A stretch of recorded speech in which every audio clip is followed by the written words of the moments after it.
Praise Lord. जल्दी से ले आने वाला प्रभु यीशु मसीह की अति पवित्र नाम में सब पवित्र लोगों को मसीह वंदना देता हूँ। बड़ी अनुग्रह है कि प्रभु ने और भी एक दिन हमको दान दिया।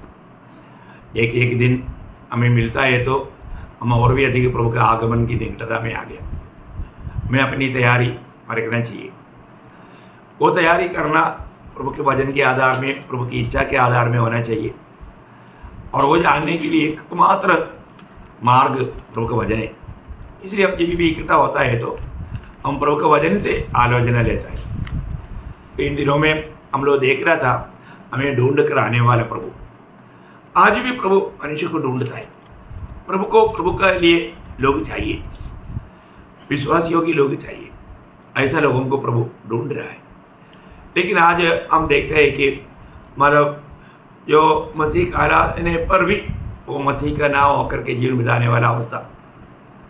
क्योंकि एक दुखदायक शब्द फिलिपियों 2:21 में पौलुस बोलता है, सब लोग अपने स्वार्थ की खोज में हैं, सब मसीह के नहीं अपनी अपनी बातों के पीछे है। इतना दुखदायक बात है ना। तो अभी पिछले दिनों में हमने देखा ढूंढ कर आने वाला प्रभु आदम को ढूंढ कर आया, मूसा को ढूंढ कर आया, है ना, जकाई को ढूंढ कर आया।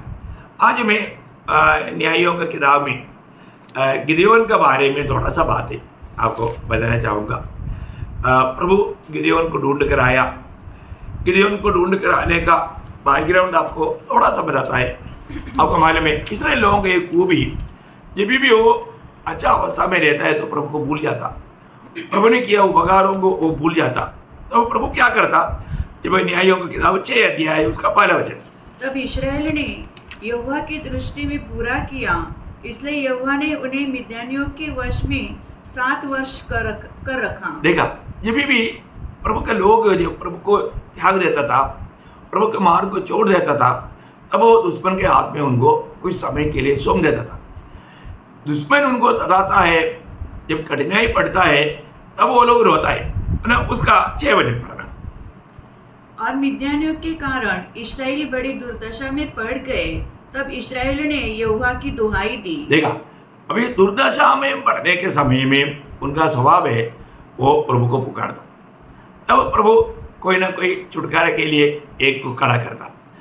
उस प्रकार खड़ा किया हुआ एक व्यक्ति है गिदयोन। उसका 11 वचन से 14 वचन पढ़ना। फिर यहोवा का दूत आकर उस 5 वृक्ष के तले बैठ गया, जो ओप्रा में अबीएजेरी योआश का था, और उसका पुत्र गिदोन एक दाखरस के कुंड में गेहूं इसलिए झाड़ रहा था कि उसको मिद्यान से छुपा रखे।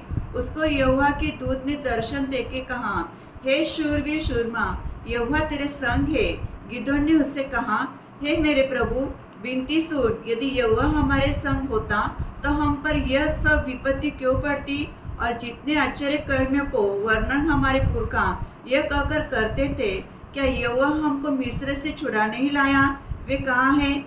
तब वो यहोवा ने हमको त्याग दिया और मिद्यानियों के हाथ कर दिया है। तब यहोवा ने उस पर दृष्टि करके कहा, अपनी इस शक्ति पर जा, और तो इस्राएल को मिद्यानियों के हाथ से छुड़ाएगा, क्योंकि मैंने तुझे नहीं भेजा। मतलब यहाँ पर मतलब यहोवा उसको भेज रहे। मतलब वो एक सवाल रूप में है। ऐसा वो पढ़ने में ट्यूनिंग बदल गया तो अर्थ भी बदल जाता। मतलब वहाँ पर बोलने का अर्थ, मैंने तुझे हाँ, नहीं भेजा? क्या मैंने तुझे नहीं भेजा? नहीं समझा है, मैंने तुम्हें नहीं भेजा। ऐसा मतलब एक डिक्शनरी में पढ़ेगा तो अर्थ बदल जाता। आप समझ गया होगा। ओके, प्रभु का धन्यवाद। तो बोले का अर्थ प्रियो, हमें बात को जानना है कि प्रभु हमको भेज रहा है। प्रभु हमें जो भी काम के लिए भेजता है तो प्रभु उसका सामर्थ्य हमको देता है। बिना सामर्थ्य दे करके प्रभु नहीं भेजता। लेकिन ये नियुक्ति जब आया गिदयोन का अवस्था, गिदयोन का वो अपने आप को क्या बोलता है, उसका 15 वचन। उसने कहा, हे मेरे प्रभु, विनती सुन, मैं इसराइल को कैसे छुड़ाऊं? देख, मेरा कुल मनुष्य में सबसे कंगाल है। मनुष्य में नहीं, मनुष्य में। हाँ, मनुष्य में। हाँ, मनुष्य में सबसे कंगाल है। हाँ। फिर मैं अपने पिता के घराने में सबसे छोटा हूँ। हाँ, देखिए यहाँ पर गिदयोन का क्या उनका मनोभावना देखो। वो अपने आप को कितना छोटा समझता। प्रिय, ये बहुत गंभीर बात है। हमें मिलने वाला चुनौती है ना, हम लोग उस समय में कभी भी घमंडी नहीं बनना चाहिए।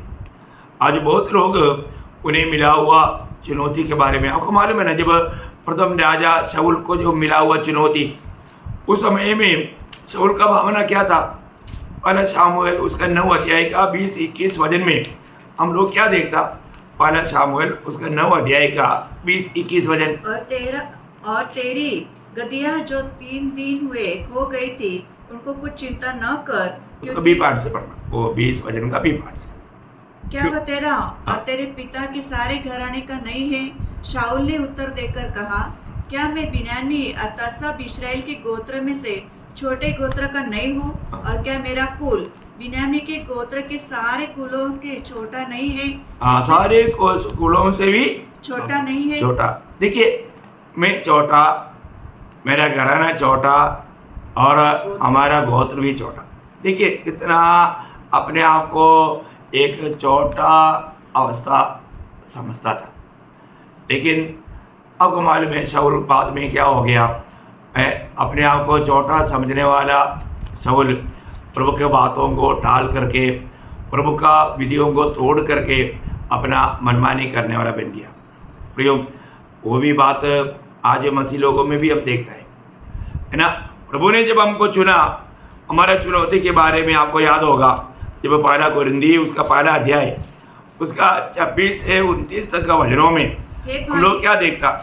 हे भाइयों, अपने बुलाए जाने को तो सोचो कि न शरीर के अनुसार बहुत ज्ञानवान और न बहुत सामर्थी और न बहुत कुलीन बुलाए गए, परंतु परमेश्वर ने जगत के मूर्खों को चुन लिया है कि ज्ञानवानों को लज्जित करे, और परमेश्वर ने जगत के निर्बलों को चुन लिया है कि बलवानों को लज्जित करे, और परमेश्वर ने जगत के नीचों को और तुच्छों को, वरन जो है भी नहीं उनको भी चुन लिया कि उन्हें जो है अर्थ व्यर्थ ठहरे। आप देखो, ताकि कोई प्राणी परमेश्वर के सामने घमंड न कर पाए। प्रभु में आया हुआ प्रभु के लोग कभी भी घमंडी नहीं होना चाहिए। अहंकार, घमंड, आपको मालूम है प्रभु घमंडियों का सामना करता है। प्रियो, हमको इस उद्धार का अनुभव में आने के लिए हमको कोई भी योग्यता नहीं था, है ना। यहाँ पर हमारा 5 गिरावट का बारे में यहाँ पर पौलुस बताता है। हम लोग मूर्ख था, हम लोग बलहीन था, और हम लोग कुलहीन था, और हम लोग निकृष्ट था, और हम लोग कुछ भी नहीं था। देखा 5 अवस्था के बारे में आप लोग देखो, है मतलब इतना भयानक अवस्था था हमारा। हम किसी प्रकार का भी लायक ही नहीं था।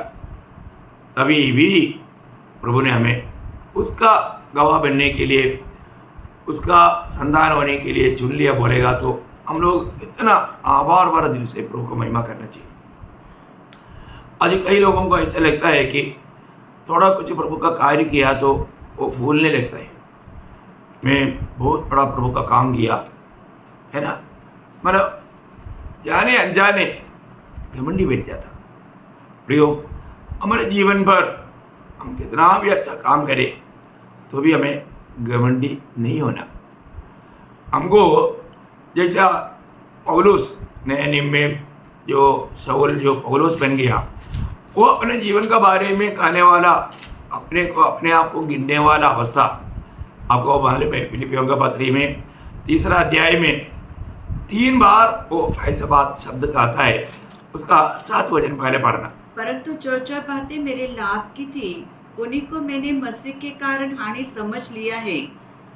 अभी यहाँ पर मैंने हानि समझ लिया, या एक्चुअली मलयालम में मैं ऐसा गिना, ऐसा शब्द है, मैं ऐसा गिनता हूँ।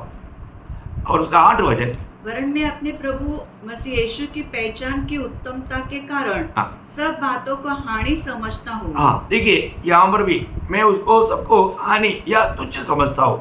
और उसका 11 वचन, उसके आखिरी बात,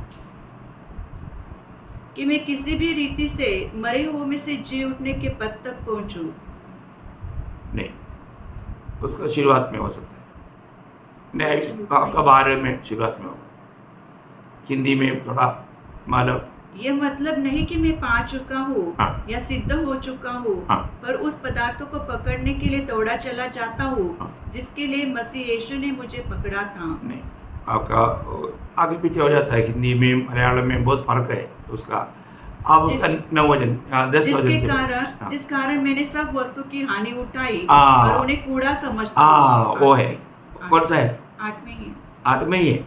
हाँ, मैं उसको कूड़ा समझता हूँ। देखिए, मतलब बोलने का अर्थ दुनिया की हर एक बातों को तुझ जानना, उसको कोई महत्व नहीं। प्रभु का बुलाहट पाया हुआ लोगों को दुनिया में हर एक रीति में अपने आप को शून्य करके जीवन बिताना जरूरी बात है। यदि हम कुछ अच्छा काम करता भी है तो भी हमारा भावना क्या होना चाहिए करके प्रभु ने हमको सिखाया। आपको याद होगा लूका 17 अध्याय का 10 वचन में हम देखता है, इसी रीति से तुम भी जब उन सब कामों को कर चुको हाँ। जिसकी आज्ञा तुम्हें दी गई थी, हाँ। तो कहो हम निकम्मे दास हैं, हाँ। जो हमें करना चाहिए था हमने केवल वही किया है। हाँ, देखा हमारा भावना क्या होना चाहिए प्रिय है। कभी भी मैंने कुछ ज़्यादा काम किया ऐसा नहीं है, कोई एक्स्ट्रा काम नहीं करता प्रिय। हम जो भी किया है, हमें जो करना चाहिए वो भी हम पूरा कर नहीं पाता। हमको अपने आप को परखना है। हम कभी भी मतलब घमंडी या गर्विष्ठ ना बने। तो यहाँ पर गिदियोन, यहाँ पर हम देखते हैं कि गिदियोन को प्रभु ने बुलाया। अभी गिदियोन मतलब अपना बुलाहट को पक्का करने के लिए कई प्रकार प्रभु के साथ बात करता है। पहले वो भेड़ ला करके रखता है, वो प्रभु उस पर प्रसन्न होकर के ग्रहण करता है, वहाँ पर वो आग उधर के उसको पूरा खत्म कर देता है। इसके बाद में वह लड़ाई के लिए नियुक्त होने के टाइम पर भी उनका डर हटाने के लिए गिदियोन मतलब ये प्रभु ने ही मतलब मुझे नियुक्त कर रहा है वो जानने के लिए चमड़ा से 2 बार मतलब प्रभु का ऐसा परीक्षा लेता है। इसके बाद में प्रभु खुद उसको बोलता है मतलब गिदियोन और उनका दास पूरे को तुम जा करके दुश्मन की छावनी में जा करके वो क्या कहता है सुनो बोलकर एक बार भेजता है। ये सब हम देखता है। अगर जब गिदियोन ये नियुक्ति पाने के बाद में हम देखता है कि जब मतलब उसका 6 अध्याय उसका 33 वचन, इसके बाद जब मिद्यानी और अमालेकी और पूर्वी इकट्ठे हुए और पार आकर इजराइल की तराही में डेरे डाले। हाँ, इसराइल के खिलाफ में वो लोग डेरे डाला। ये अवस्था में अभी क्या हुआ उसका 34 वचन में हम देखता है कि यहोवा की आत्मा गिदोन पर आया। हाँ, उसका 34 तब यहोवा का आत्मा गिदोन में समा गया और उसके नरसिंह फूका, तो अबीएजेरी उसकी सुनने के लिए इकट्ठे हुए। हाँ, देखिए अभी उन्होंने अबीएजेरियों को उन्होंने अपने पास बुलाया, फिर दूध भेज करके आगे बढ़ना।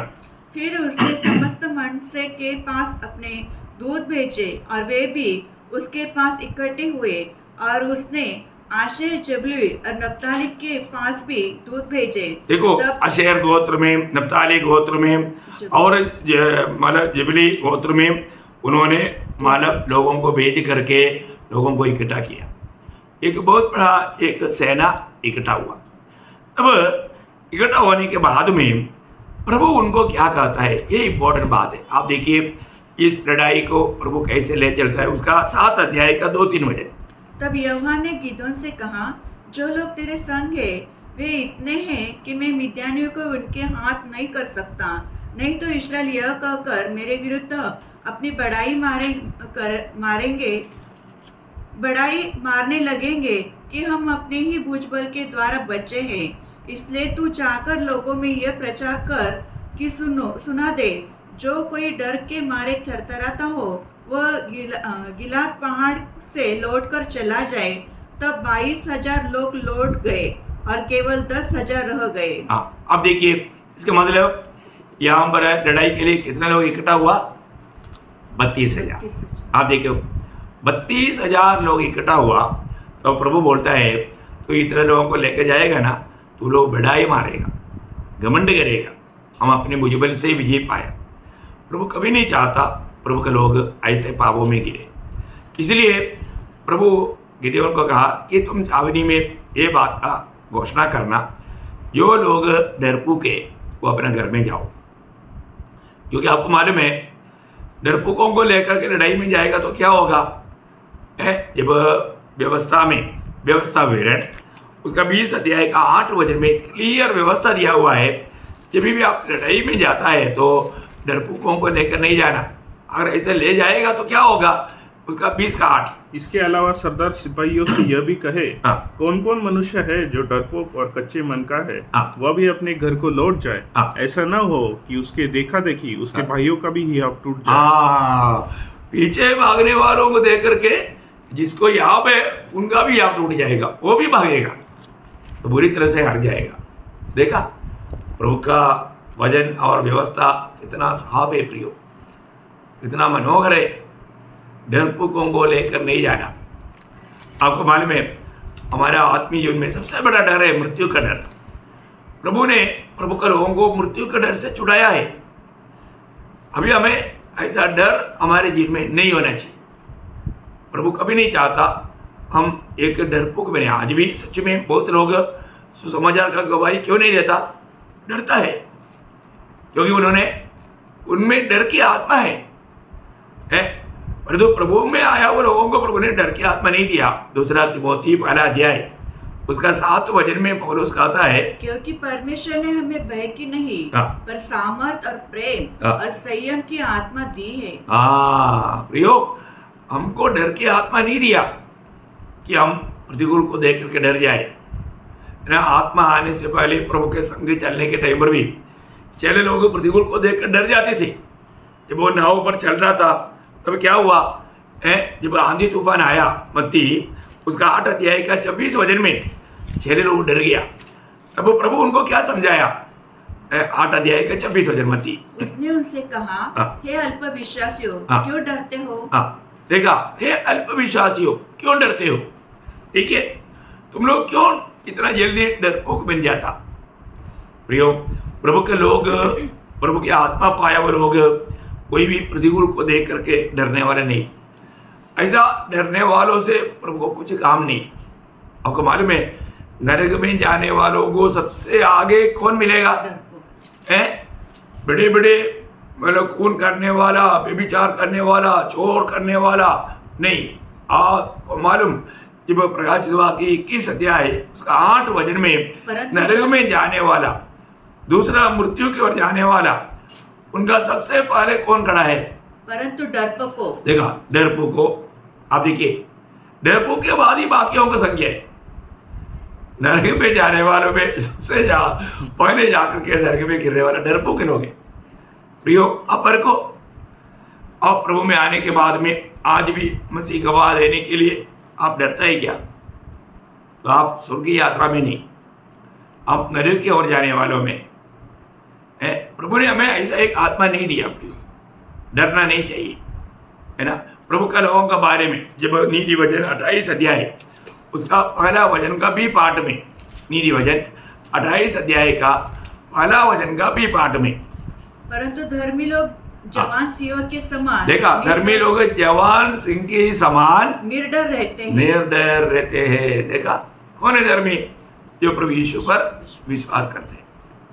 देखिए, अगर आप प्रभु यीशु पर विश्वास करते हैं, जवान सिंह की नायद निर्डर रहेगा तो उनको कोई डर ना खाएगा। बहुत बड़ी बात है, ऐसे बातों पर जाएगा तो बहुत बात है। लेकिन यहाँ पर अब क्या देखता है कि गिदयोन को प्रभु ने ये बात बताया, 32,000 में 22,000 चला गया, अभी 10,000 रह गया। देखिए, विरोधी एक बड़ा झुंड सामने पड़ा है, लेकिन यहाँ पर प्रभु बोलता है ये भी लोग ज़्यादा है। अब ये बोलता है कि ये 10,000 भी ज़्यादा है, बोलते हैं प्रभु उसको। उसका 4 वचन। फिर यहोवा ने गिदोन से कहा, अब भी लोग अधिक है, उन्हें सोते के पास नीचे ले चल, वहां मैं तेरे लिए परखूंगा, और जिसके विषय में मैं तुझसे कहूँ यह तेरे संग चले वह तो तेरे संग चले, और जिसके विषय में कहूँ ये तेरे संग न जाए तो वह न जाए। देखा, इसका मतलब प्रभु चुनकर देने वाला ही लोग जाना, बाकी लोग नहीं जाना। आप देखिए प्रियो, है ना, मसीह जीवन का सबसे बड़ा विजय रहस्य वो है, अपने साथ चलने वाला प्रभु का चुना हुआ होना चाहिए, प्रभु की ओर से नियुक्त किया हुआ ना, तो निश्चय वो लोग विजय पाएगा। अभी आप देखिए 10,000 लोगों को पानी के पास फरका, तो वहां से कितने लोग निकला?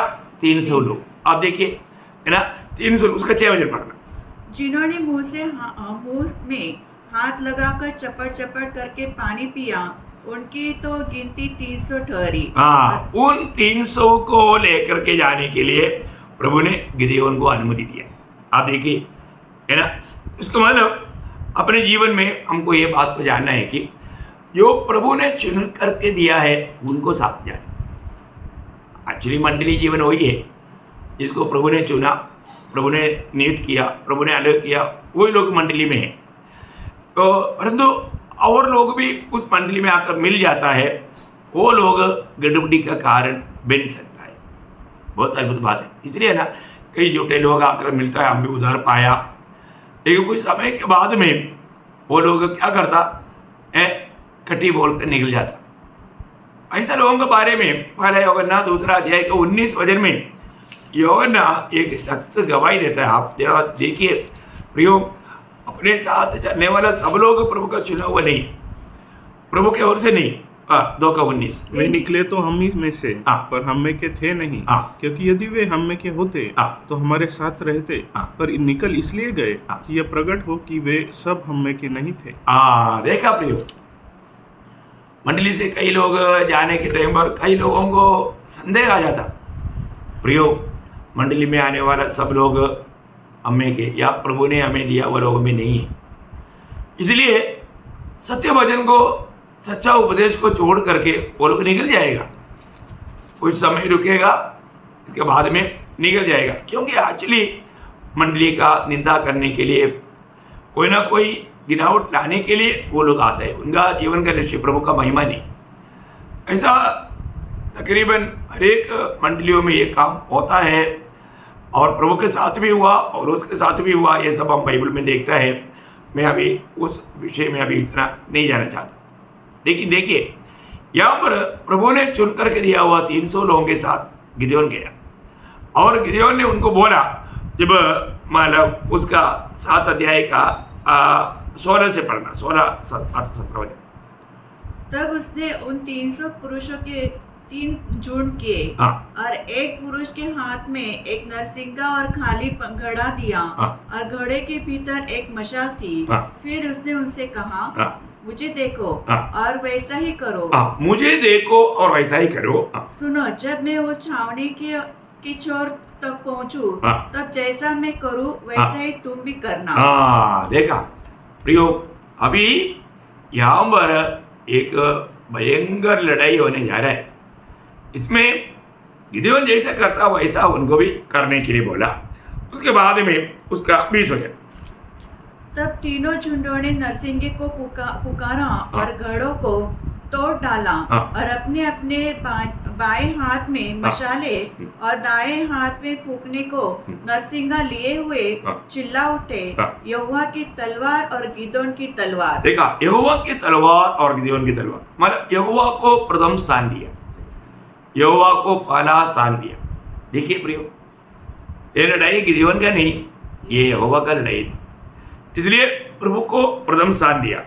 और हम देखते हैं कि उसका 21 वचन। तब वे छावनी के चारों ओर अपने अपने स्थान पर खड़े रहे, और सब सेना के लोग दौड़ने लगे, और उन्होंने चिल्ला चिल्ला कर उन्हें भगा दिया। और आगे 22। और उन्होंने 300 नरसिंगों को फूंका, और यहोवा ने एक एक पुरुष को तलवार उसके संगी पर और सब सेना पर चलाई। देखो, अभी यहाँ पर हम देखते हैं कि वो लोग लड़ने के लिए आया, वो आपस में लड़ करके नाश हो गया।